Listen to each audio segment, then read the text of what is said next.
Hey everybody, it's Adam, live and in person for you. Hey everybody, it's Adam, wonder who he'll interview. Call me Adam.com. Hey everyone, it's Adam, and I am so excited to be speaking with one of my entertainment idols, actor Andrew Keegan, whose role in the gay romantic comedy The Broken Hearts Club was instrumental in my own coming out journey, as I saw myself reflected in his character's portrayal of Kevin. Now, Andrew is trading in romance for revenge in the new horror film Healing Towers, where Andrew plays Detective Joe Coolridge, who has to rescue his daughter from a twisted mental institution. And for those of you who don't know me, my name is Adam Rothenberg, and for the past 16 years, I have been going behind the scenes with celebrities from the world of film, television, theater, and music. With over 2,200 interviews under my belt, I make my guests feel comfortable and at ease, allowing them to talk about life behind the curtain. So without further ado, please welcome the amazingly talented Andrew Keegan. Hi, I feel Andrew. I feel like I want to take you everywhere to introduce me. Amazing. Thank you. And You- yes, the Broken Hearts Club was such a special project and film, and I'm so proud of that particular film. I'm so happy to hear that. I actually still have, I own the DVD, which Hmm. I'm very happy. I watch it. I can't even count how many times I watch it. It just is such a feel good movie, and it made such an impact on me because at the time I had just came out a few years before that, and I always wanted a group of friends like you had in the Broken Hearts Club, and the movie just meant so much to me. And what a cast that at the time, Oh I my mean, God. super early on in so many people's careers. And of course, Zach Braff. I mean, Dean Cain had been working, but there was just Justin Theroux was in it. It was just Yeah. a great cast. I mean, like everybody. Ben Weber, And Weber. Hmm. yeah, who had been on Sex in the City, and I mean, and it's like, look where all of you went from Actually saw, there. I watched Coach Carter. I'm coaching my daughter's volleyball team. So I was flying back from a project we're doing on the East Coast, and I watched Coach Carter, and Ben Weber was in that, and I was like, "Oh, Ben!" Oh, that is so nice. Do you keep in touch with anybody from the film? Actually, Ben, interestingly enough, he was living in Venice. He still may be. I haven't seen him in a while, but I would see him out occasionally. Oh, very So, nice. but just in passing here and there, but not actively checking in every week or anything. No. Yes, yes. Well, it's nice that you are still in touch throughout, at least here and there. Hmm. So now let's move into psychological thriller, Healing Towers. What made you want to be part of the film? It's always a wonderful experience to be in, the filmmaking process. Of course, met the director, and I had the also the opportunity to I don't know if you noticed, but the the flashback scene is actually my daughter, um, my actual daughter playing in her first role. So that was a fun little bonus to do in the project. But yeah, it was a great timing, and after reading the script, it's not a genre that I usually step into, but being that it was a father with a missing daughter, and you know the opportunity to play and kind of dive into that space felt felt like a good opportunity. And what was it like to work with your daughter in this capacity? Yeah, it was really great. It was, and at the time she was excited you know, to the idea that I'm going to do something that daddy does. She's gone back and forth on it. I don't actually, actively have her pursuing it at this point, but just wanted her to kind of see. It's like taking your kid to school, Mhm. except they get to do something. So it was only one day of work for her, and I was actually watching it since it's been out. She did a great job, and now that she's 9, she's kind of just the other day we're driving to school, and she's like, "Daddy, I want to act." And previous to that, she said she never wanted to. So kids, they're all over the place, Yes, they are. They are. But how great that she was able to have that experience and with you, no less. and it's on film forever. Yes. What would you say you relate to most about your character, Detective Joe Coolridge?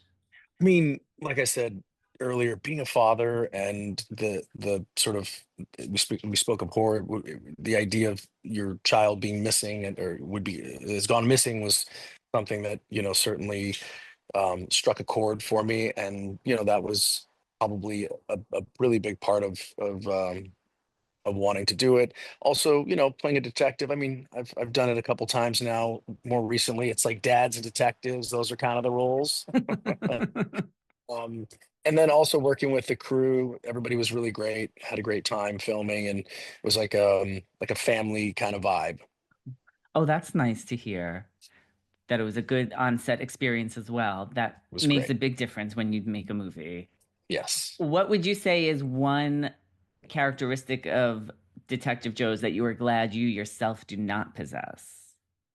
Well, he's certainly out on, you know, a tour of vengeance. I mean, obviously, you know, uh, the place that he's at emotionally is a place that no one should ever be. So to be able to, or to be able to sort of dive into that, like I said earlier, just I found it interesting to challenge myself with those set of emotions, because it's a horrific idea to have a missing child. I mean, I've watched plenty of documentaries, and I find it I find it interesting, but at the same time, not an experience I would actually ever want to have in life. Of course. Yes, hopefully you never No, have that. no, definitely not. Yes. Going along that lines of fatherhood, how do you feel fatherhood prepared you for this role? I think there's obviously a complete new set of emotions that are developed once you have participated in parenthood, and you know you just knowing that you have this other human that looks up to you, is you're responsible for. In a lot of ways, I think I always find this fascinating. Everyone wants to have a baby, but really what you're participating in is raising a human and guiding a human, and being a parent. And it just every phase of it's so different. Now I'm coaching her volleyball team, and there's actually the community of children that you're working with, whether it be in the school or on a team. It's completely fascinating to see the development, and just like I said, more recently, just how conscious they go from diapers to talking back, saying no a lot, and then all of a sudden one day I'm like convinced I mean, no, I'm not even convinced she's getting good grades. She's a smart kid. And just that consciousness, though, the way you see they start to understand the world around them, and whatever you can do as a parent to just provide, obviously, a safe and sacred space for that process. And when your daughter was with you filming, she had the understanding at that time that it was a film, it was make believe. Did she have any were there any nightmares after filming or something like that? Her scenes were flashback scenes. I obviously wouldn't have had her involved in any of the horror stuff at all, Right. and she's not going to see it for a long time. I'll clip her scene out. So the scene that she did was just very sweet and sincere. Like I said, Yeah, in the making her, kitchen. yeah, making her dinner, Yeah. and so I'll clip that out so she can see what what she's in. But she wants to see it. She's nice. Like, I can handle it, Daddy, and I'm like, nah, Mm, we're not going to do that yet. yeah, yeah, it seems like a good idea to wait on that. Yeah, for a little Yeah. while. You saw the film. You know what I mean? Like, Yes. Yes. it's a thing of nightmares. Yes, it is. Everybody else should see it that's of the right age. Correct. Correct. What would you say was the scariest part of the film for you to do? We had one pretty physical scene with the gun Mhm. early on, and so that particular scene, just in the senses of it's a stunt, and we were out, having to kind of do a fight scene. So as far as like a physical danger, that was probably the most risky thing that I got was involved in. Mhm. And you didn't have any injuries, thankfully. No, no, no, Good. no. How long was filming for the movie? Think we did that in about just a little over 2 weeks. Oh my So gosh. yeah, it's amazing what they can do now with, going from film to digital. The process is so much faster. I mean, I was uh I was just thinking, like, when we did Seventh Heaven, they actually shot that on film.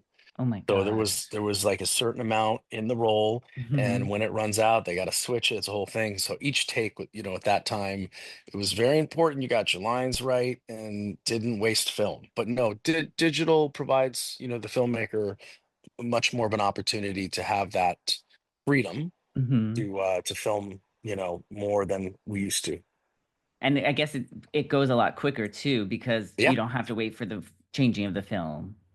everything about it, and obviously, it's a much more cost effective way of filming. Yeah. It's like when we used to take pictures with a 35 millimeter camera. You only had 32 24, pictures, yeah. 36. Yeah, exactly. And you prayed that your picture came out good because you wouldn't You didn't know even until it check. got You didn't even developed. know. You had to put your Exactly. eye up to the little hole on some of Uh-huh. them, right? Oh my Wild. gosh, so crazy. Going along the lines of that you are searching for your daughter in the film, what would you say has been the most frightening thing to happen to you as a dad so far, if anything? When there was a trip, I tend to feel pretty confident in every, you know, more or less every experience. There are things that do happen. I've been very fortunate. There was one trip. So we did a trip to, I think it was Kauai, and there was a little shopping area, and I think I was about 3 at the time. And they're a little, she specifically, she's adventurous, let's just say. And also, you know, that's when they're playing hide and go seek. So we were in a little shopping area, and, you know, turn around and she's gone. Oh my Now we're on an God. island. I wasn't too worried about it, you know, how far can she go? But there is that feeling, both of like, how do we let you know, how did we let our eyes off of her at that age? Hmm. And, you know, after a few minutes, and then it led to a few more minutes, and then you start kind of being those parents looking around. We're looking for a little girl. Have you seen her? Which is also kind of embarrassing because, like, how'd you lose a kid? And then it turned out this little Rugrat had gone into a clothing store intentionally, of course, and was like hiding behind clothing. So yeah, it was a 10 minutes of some concern, you know, some Hmm. concern, but I knew it was going to be okay, and it was completely fine. So, and then there's an occasional injury or two, but nothing. She's pretty good. So she hasn't been, no broken bones, nothing major. So we're so far, you know, knock on wood here. That's why I keep the wood close. We're Yeah. good. Good. I'm glad to hear that. So, in Healing Towers, it's about uncovering a horrifying link. Have you ever signed on to a project only to find out it was not what you expected? Insofar as I can think of an experience on a film where it was filmed in Ireland. It's called Waiting for Dublin. The filming began early 2001. It was just prior to, I think it was just after 9/11, but before we went in, before this country went into Iraq. So we'd started filming, and it was a World War II period piece. And we went in to you know, like I said, we started filming, and then because of the war starting, we had to, like, you know, stop, because it was the world itself at that time of the funding and whatever's going on. So I flew out of there having shot maybe like a week or two, and then came back and had to film. We finished the film like 4 years later. So that was an unexpected, you know, turn of events, but it did get finished finally. But 4 years is a pretty long time, obviously. Um, Yes. and of course, the whole 4 years, like, what's going to happen with that? And there's been a few projects that have sort of had similar, you know, situations where it's like something that starts and then for one reason or another doesn't finish. But generally speaking, nothing scary or crazy. So that's Well, good. that's good. That is good. Only in the movie, only in Healing Towers are things scary and crazy.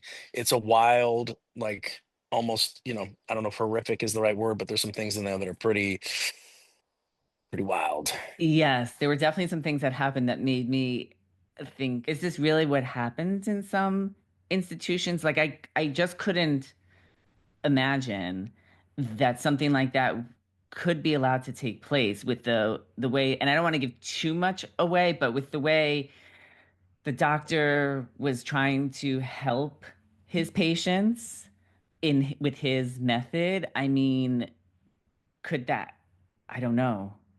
I have to be honest with the way the world is and some of the places. I mean, there are literal torture chambers, that are, all over the news right now, prisons, if you will. But, in theory, anything and everything is happening in those Mm. places. And I think, to the subject of mental health, there is obviously a major mental health, crisis that we live with here in LA on the streets. So, in all reality, it's important for there to be actual healing. This is obviously a movie, but just on the subject of it, if it brings some attention to the mental health issue, that would be great too, you know. Yes. But this is entertainment, of course, and, obviously psychological thriller, it's for entertainment. But like I said, in the real world, it's certainly a major issue and, needs to be addressed. Yes. So in the movie as well, uh, some of the patients are deal with their darkest fantasies. They sort of reenact their darkest moments. What would you say is one of your darkest fantasies that you feel maybe one of your film or TV roles allowed you to play out? Great question. Oh, thank you. I don't know. I don't know that I've a fantasy that I've gotten to play. Well, like I mentioned, being able to play drug smuggling pilot in a film, that was pretty fun. And getting to fly. I guess that would probably be just an opportunity that's pretty rare for most. And also I flew a jet, I flew a Bearcoot and a couple other planes. So just as far as general fantasy of flying, ever since I was a kid, I wanted to build my own like go-kart, whatever thing with wings. I had this fantasy of driving it down the hill on my street and like lifting off. So I think as a child, it's always been a fantasy to fly. I love that. And I have to say, that's usually because I sometimes do ask a question, if you could have any superpower, what would it be? And flying has always been like the number one answer. I mean, as a superpower, even better. You don't even need the plane part. You just get up and Exactly. Exactly. Playing off of the movie's title, Healing Towers, what is something you've had to heal from, and how do you find the strength to get through it? um so physically I have a new hip. So that was an issue that lasted for a few years, just the pain and discomfort and immobility, if you will. And finally decided I'm not a big fan of surgery. So I delayed it a lot. And finally, when I came around and did it, one of the greatest things that modern medicine has offered me, speaking of healing. And now I'm avid surfing and playing volleyball, which are two sports I really love. Like I said earlier, I'm coaching my daughter's volleyball team. But Yeah. yesterday's practice, I actually we played with them, and it's so much fun. So that was a physical, and then spiritually, I think we all are on this quest to understand ourselves better, be at peace. I think meditation, sound healing, being in community, all of these things have been a great value in, uh, living a fulfilled life. And that's really, I think, the goal for all of us. Yes. And I love that you mentioned being in community and finding all of that inner peace is definitely a lifelong struggle. Interesting. It brings us back to the Broken Hearts Club. I think that's what was so you mentioned it yourself. It's a group of friends and how important that is. I mean, by nature, we live in community. It goes back thousands of years, villages. I mean, we need each other. And of course, the world is different. We don't need each other to start a fire or, forage and so on. It's more about supporting each other through this, life experience. And again, it's either love or fear. Those are the two, great powers in this world. And I think we always should lean into love. Yes, 100%. And I think that's also one of the things that I really loved about the Broken Hearts Club was the way they were always, the whole group of friends were there for each other, no matter if some of them went in their own directions, when push came to shove, they were there for their friends. Yeah. And that's what we all deserve to have in our lives. So it's important, make good friends. Yes, yes. And be open to welcoming new friends, because I also feel Yeah. like that was definitely something they did, especially with Kevin. They definitely welcomed him into their circle. It's like mentorship too, in a sense, like Yes.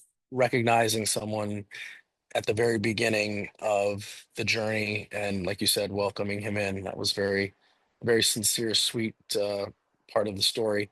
And again, I'm sure you know this, but Greg Berlanti, the director, prolific, entertainment creator, of course, now. But yeah, that was his, like, based on his life experience. So it was a real story in a I'm sense. glad you shared that because it makes it even that Yeah, much more heartwarming yeah. about it. There is a scene in the movie where the character of Jeremy, who's one of the patients in the movie where they talk about his favorite flower. So, what would your favorite flower be? Ooh, great question. My favorite flower. Well, okay, so what are the ones that smell really nice? That big, not carnations. What are they? Not lilies, but there's bigger white or pink. Yeah, they kind Y- of white pink, but big, big, and they Yes. smell. They're really fragrant. Um, Oh, I'm I gonna should say have. that they're my boyfriend's favorite flower, and he's gonna kill me that I'm blanking on it. You should know then. I Oh, you're in know. tr This is on film. I You're in know. trouble now. I'm gonna get in so much trouble for this. I want to say like lilies are great. I have actually, you know what? I have lilies here. I'll show you. My daughter loves these, and we just put these in the garden. So those are calla lilies. I'm Oh, pretty those sure. are beautiful. So I guess since we're talking about flowers, I should show off our gardening. Yes, definitely. Oh my God. Well, of course, But there's gonna be I was afterward. going to say roses are always great. Like white roses. That's what I have in my house right now. So I guess I'll go with white roses. All right, I love that. Clean. It's clean. Yes. And the other thing that happens to this character Jeremy in the movie is he loves M&Ms and they know he loves M&Ms. So what is your favorite M&M color and flavor? Okay, I'm gonna go in on this right now. Apparently, their M&Ms have that red dye in them, so I'm not a huge fan of things that are not necessarily healthy for you. I'm working on this with my daughter right now. Sugar is not a good thing, but as far as sweets, I'm not a big sweets fan. She's into it, so we had some Sour Patch Kids the other day, and I hate to admit it, I kind of like them, but I'm trying to not like them. Okay. Understandable, understandable. Oh, Reese's are kind of Mm, I feel like they're not too sweet, and it's got that peanut butter, so it's got a little bit of it's solid. It's more substantive than sweet. yes, it has some protein in it from the peanut Exactly. butter. Exactly. Yeah, there you go. I'm getting it's a protein candy. Perfect. Exactly, exactly. At one point during the film, your character starts having some hallucinations. Have you ever seen something that wasn't there before? Ooh, I am fascinated with the parallel world, and I completely believe it is true that there is more going on around us than we can see. However, I haven't. There's also a line in the film that says the lines between dreams and reality gets blurred as the therapy intensifies. When have the lines between your dreams and reality ever been blurred? I mean, there's the dreams of, sleep kind of dreams, but I also believe that the dreams in life that are are manifested, I guess that's when it gets blurry, or even those moments when you do have those nights where you kind of have a dream and then you wake up the next day. What do they call it? Like deja Before vu? deja vu. That's the word, Yes. deja vu. Yes. I've definitely had some of those where you kind of wonder, like, what's really going on? Because I literally had that like thought, dream, and all of a sudden it happens. So I feel like that's when there's the blur. It's like, wait, did I know that was going to happen? And it's kind of that's a little spooky when those moments in life happen. Yes. Yes. I have had those experiences as well. And it's always like, oh, why is this so familiar to me? Right. Right. Yes. All right. So, I do just want to quickly go back to Broken Hearts Club for one moment. And this is a total, like, I feel like I just have to ask this question because I feel like, how could I not ask you this question? But what was it like to kiss Dean Kane? Uh, Dean Cain and Timothy Oliphant. Oh I my would God, say that's both of right. them. Both of them. So, okay, well, I'm going to let you in on a little secret. All right. Okay. So I can't remember exactly the circumstances, but I know that, as you know, at the time I was 19 or 20, and Greg was really sweet. And so I was a little bit, I was a little bit hesitant, in the kissing scenes. And I believe, and I may be just remembering this differently. I wish we could ask Dean, but I think I got away with how he set it up. The way you kind of put your hands out. I think I literally did that. It was like, because it's over his back, right? So, Right. or at the very least, it wasn't like, neither of the kissing scenes were like full on. The one with Timothy Oliphant was kind of a very intimate moment, of course, going from sharing the very sensitive news that I'd come out to my parents, and then, in tears going into a kiss. So that was, I would say, more of a kiss than with Dean, because we were just like making out behind the baseball field. Yeah. But I'm pretty sure I had my hand over his mouth. I was like, all right, let's do this. Oh my God. That I is need to look at it hilarious. again. Maybe that was just in the rehearsals, and then we had to like kind of, but it was over Hmm. the back. I do remember that. So it wasn't intense, but he was very sweet. Great guy. I do, and I do have to say, for the time that the film came out, I find it incredible that I feel like so many of you put yourself like did the movie because at that time, I feel like at that time there was still a little bit of a stigma of straight actors playing gay roles could affect their careers, and I just feel like it was incredible that so many of you took that risk at that It time. was, it was, I remember at the time, I mean, I think when we did it, I think I was 19. So it was the first movie that had been a cast of all gay characters since the 60s, the boys in the band. So it was a huge, move for him to make the film, for us as, straight actors to step into it. It was just Greg. He was just so sweet to work with, after meeting him and Mickey, convincing me that they felt, very, confident that this was the role for me. And this is what we do as actors. We step out and do things that we're not 100% comfortable with. It was a challenge to me, and I accepted the challenge, and I'm very happy that I did, because again, love or fear. And I just felt that this was, certainly a loving project with loving filmmakers. And ultimately it was a great decision, because I mean, it's just such a great film. I can't imagine having not done it. Yes, I couldn't imagine anyone else doing the role but you. Oh, thank you so You're much, Adam. welcome. No problem. Appreciate it.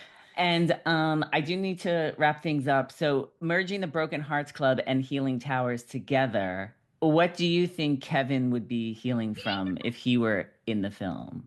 Oh my goodness. I don't think we can merge two films. That's a faux pas, Adam. No such thing Oh. should ever be done. Goodness gracious. One I- character, one film. That's how we do it. oh no. I'm not sure about that, but I would say that, in the idea that Kevin, maybe they need to make a sequel. I was actually going to ask you if there was any talk of a sequel, and I think there should be. I think that would be so interesting, because again, Broken Hearts Club was a slice of life, young guys in West Hollywood. But how about now, Billy Porter? Billy Porter Oh was my in that God. movie. Yes. Oh I my mean, God. I mean, I could go through on and on. Everybody in that film coming back together, that would be an absolute blockbuster. I'm putting it That, out there. Greg, yes, write the sequel to the Broken Hearts Club. Let's please. do it. Let's do it. Yes, it is out there now. Well, Andrew, I can't thank you enough for your time today. I want to remind everybody watching, don't forget, Healing Towers is out on digital platforms. You can get it, download it, watch it. And Andrew, thank And you so much for your everybody, time. everybody in the film, I've watched it. They did a great job putting it together. The acting's great. It is, like I said, a psychological thriller. So if you're in for that, go see it. Yes, 100%. All right. Thank All you, right, Adam. you're welcome. Bye. He'll get the dirt and the scoop and the story, for he happens to be in the know. Just ask anybody who's had 'em. Adam lives for the business of show. Call me Adam.com.